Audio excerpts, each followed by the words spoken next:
folks, this week I'm working up a cover of a KIRK FLETCHER track called Medio Stomp. Great fun, this track. It's a real all-out, full-on blues blast. And of course KIRK FLETCHER is just an incredible guitarist. I absolutely love his playing and his music. Really one of the finest of the modern blues generation, I would say. And what I thought might be interesting for this video is to give an insight into how I'm dialing in tones, so to speak. So the way I record at home, I've got my Charvel. A lot of you that watch my videos regularly will be familiar with this guitar. It's a really versatile guitar. It's got Fishman Fluence pickups, which give 3 voices. So for this track I'm going to use the single coil, predominantly the neck pickup, I think. And then it's going into line 6 HX effects, which is the effects portion of a helix.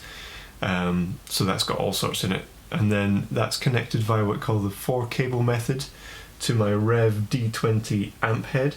So the 4-cable method allows me to put some effects into the front of the amp, like distortion, and then some effects in the effects loop, such as reverb and delay. So that's great. And then the amp head itself has got a reactive load box within it and embedded 2 notes Torpedo cab simulation. So that's what I thought I would do a quick demo of today, is take you through how I find the tone that I want for each of these recordings. I am by no means an expert at this stuff, let me just say that. So this is kind of just an insight into what I do and how I'm gradually sort of starting to hopefully get the best out of this amp. And when I was thinking of buying this amp, there wasn't that many demos of this aspect of it via the 2 notes. So I'm going to show you some screenshots, the software for 2 notes, where I can choose which cab I'm using, change microphone and that sort of thing, and hopefully we'll start to build up a decent kind of bluesy lead tone. So here we go. Alright, so I've got everything hooked up. The amp is going via an XLR cable straight into my Focusrite interface and then straight into Logic. I've got the amp connected via USB, and I've also got the HX effects connected via USB so that I can change parameters on the computer. And what I'm going to do first is actually loop part of the piece that I'm going to record, so that I can then go hands-free and I can start changing settings. Now, obviously very important at this stage that I'm going to make sure the looper is at the very front of the signal chain before any effects, so that if I then change effects, I'm hearing what a difference that makes. So I've got that set up. I'm going to loop up the main part, and at the moment I've just got completely kind of clean basic settings, so it's not going to sound that fantastic. Here we go.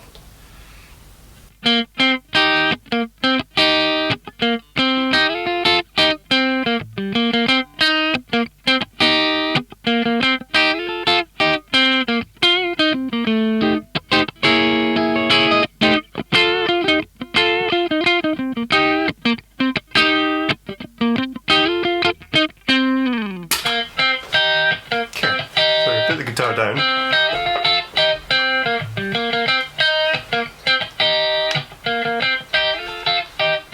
So at the moment, really basic kind of clean sound. Let's go to the HX effects first. So I've got a few things lined up. Compressor gives it a bit more body straight away. And then I do tend to use a boost quite often. Already sounding nicer. So the kinky boost, that's the EP booster kind of model. That's all I want from that at the moment. And then let's go to the cab. At the moment this is just the standard 2 notes British cab. Now let's cycle through a few of them.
first one I tried, the Blues Deluxe feels appropriate. It's got that kind of mid-range cut through.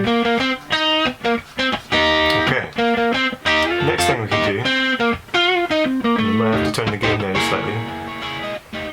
Next thing we could do is bypass the power amp section of the amp and then use a simulation.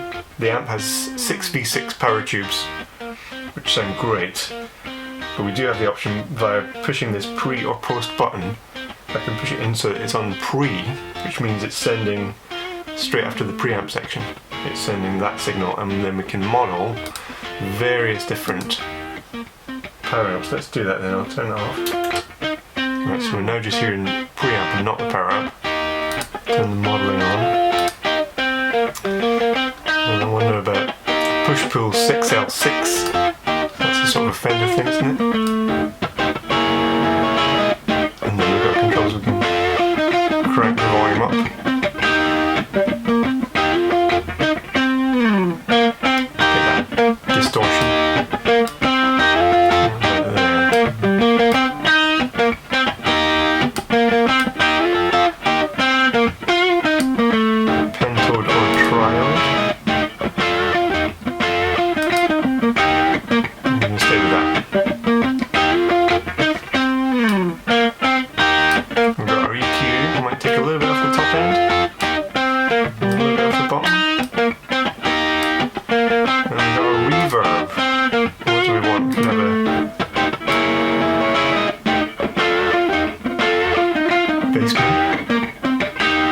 Almost like a slapback delay for loft.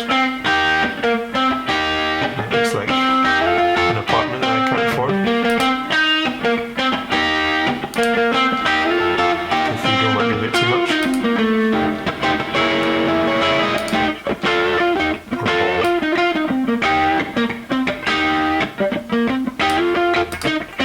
I'm just going to go with the basement and just have it way down, because I'm going to add reverb on Logic when I'm mixing, so I actually don't want to be locked into a load of reverb at this stage, so I'm just going to have that as a little bit of a, almost like a kind of slapback delay sound.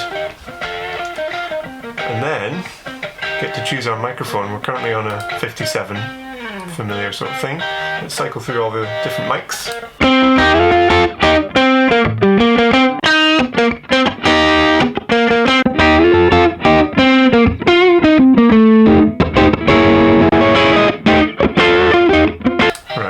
Ribbon 121, and then we can change the axis if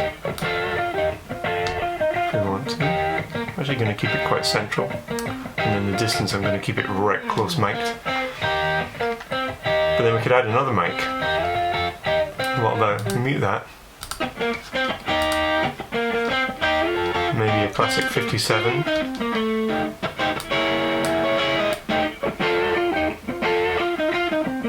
Slightly off axis, and then add the both together.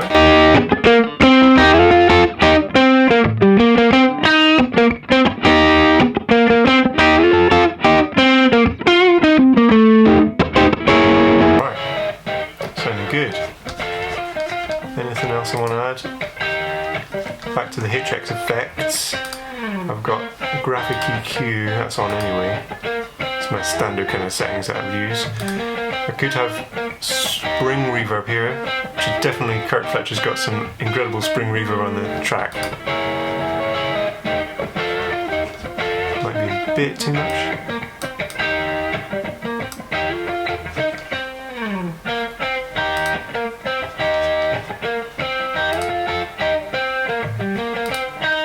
And you've already seen I've got my boost.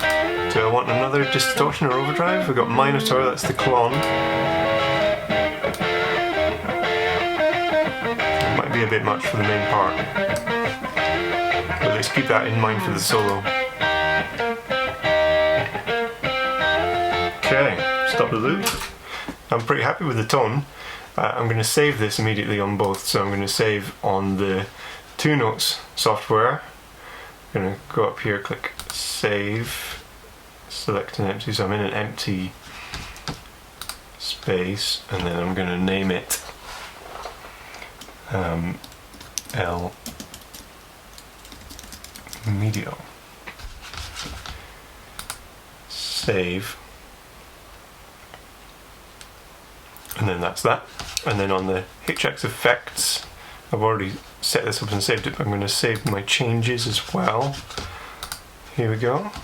Cool. So that's that, and I'm ready to go. Alright, so I hope you enjoyed that brief tour of the 2-Note software and the HX edit software. That's the way I've been dialing in tones for these videos and stuff recently. And it's super versatile, I must say. I mean, before I bought this amp, I almost went down the route of a full-on modeler, like a Kemper or a Cortex or a Helix or something. But I ended up going for this, thinking let's keep real valves and tubes in there somewhere in the chain, because it just feels nice, and also it can still be used as a real valve amp head with a cab. And I'm really glad I did. I think it's super versatile. You got a bit of a sense of some of the different cabs and things, plus the power amp modeling is a massive thing, so you can kind of change the nature of the amp itself as well as the cabinet and the microphones, and then of course the HX effects. It's just got endless amounts of effects, pretty much anything I could ever need. So I'm super happy with this setup, nice and compact. I don't have to have like massive pedal board at home when I'm recording, because I do these things, you know, in between like hours of teaching in a day.